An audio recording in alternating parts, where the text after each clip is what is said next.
Bonjour tout le monde, aujourd'hui on se retrouve dans la 5e radio. Et aujourd'hui on va parler du racisme. Le racisme, c'est l'idée selon laquelle l'espèce humaine serait composée de plusieurs races différentes. Certaines de ces races seraient inférieures tandis que d'autres seraient supérieures.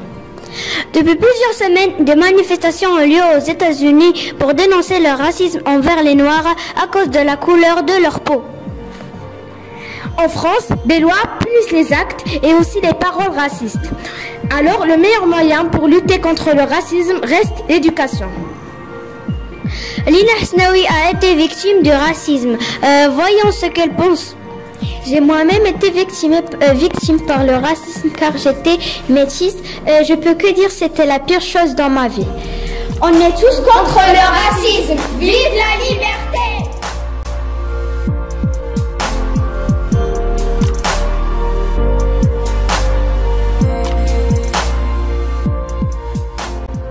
Bonjour chers téléspectateurs et téléspectatrices. Aujourd'hui, nous allons parler d'un phénomène répandu un peu partout dans le monde qui est le racisme. Pour débattre de cela, j'ai invité deux spécialistes en la matière, Madame Jacqueline Prouette et Monsieur Patrick Jean-Jacques. Comment allez-vous? Bien, merci. Bien, alors sans plus tarder, rentrons dans le vif du sujet. Alors Patrick, pouvez-vous nous expliquer ce qu'est le racisme? Le racisme est le fait de se sentir supérieur à quelqu'un à cause de sa couleur de peau, sa religion, sa culture, ses doctrines ou ses origines. Maintenant, parlons de l'origine du mot. Le mot racisme apparaît en 1902 en France et au Royaume-Uni. Le phénomène se laisse assez facilement cerner dans ses manifestations idéologiques les plus explicites liées à des contextes historiques précis. Esclavagisme, nazisme, ségrégation. Il est souvent la source de désaccords, voire de conflits d'interprétation lorsqu'il s'agit de le diagnostiquer à l'échelle d'un État ou de nommer les agissements d'un individu. Ce mot devient aussitôt monnaie courante chez les Allemands.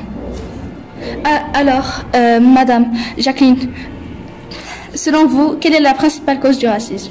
Alors, une des causes principales du racisme est évidemment la crise. C'est ce moment où le capitalisme précipite les individus les uns contre les autres, brise les solidarités et les valeurs collectives.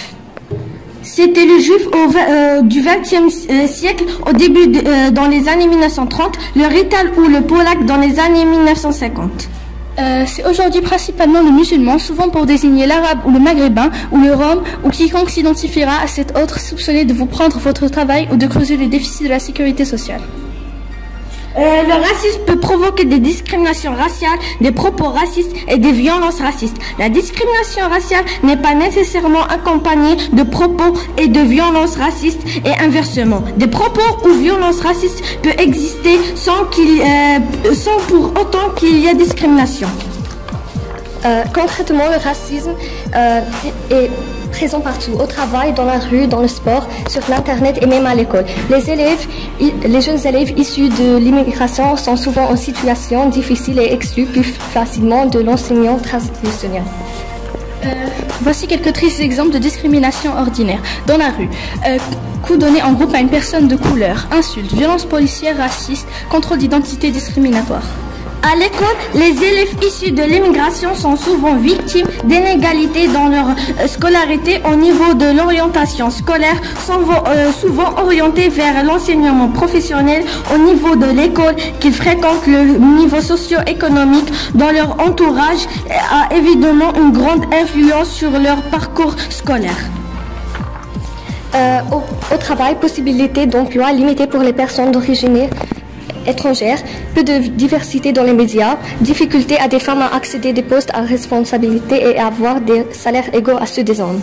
Dans les administrations et les transports publics, de nombreuses blagues racistes circulent entre membres du personnel. Un chauffeur de bus refuse qu'une personne étrangère monte dedans.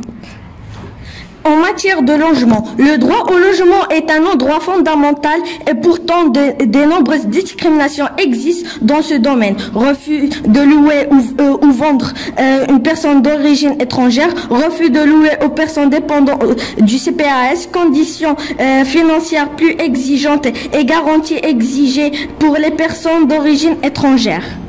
En matière de santé, les personnes atteintes d'un handicap dans l'insertion professionnelle et très difficile sont exclues socialement, de même que les personnes affectées d'un problème de santé mentale. L'attitude raciste d'un médecin envers son patient et un patient refuse qu'un médecin d'origine étrangère le soigne. En matière de loisirs, dans le sport, les insultes racistes ne sont pas rares contre les joueurs d'origine étrangère. Dans les boîtes de nuit, l'entrée est refusée sous différents prétextes. Il faut être accompagné, être sur la guest list et il faut être membre. C'est une soirée privée. Identité religieuse. Racisme grandissant face à certaines identités religieuses. Surtout contre les musulmans. Le terme islamiste qui est lié à la pratique religieuse est devenu synonyme de terroriste. Sur Internet, l'anonymat, la fugacité des messages, la difficulté de contrôle facilite la diffusion de messages racistes ou de haine sur Internet. La notion de cyberhaine recouvre des expressions de haine, brimades, insultes, propos discriminatoires sur Internet à l'encontre de personnes en raison de leur couleur de peau, leur prétendue race, leur origine, leurs convictions philosophiques ou religieuses, leur handicap, leur maladie, leur âge, etc. De très nombreux messages de haine circulent sur les réseaux sociaux. Merci pour votre écoute, à la prochaine.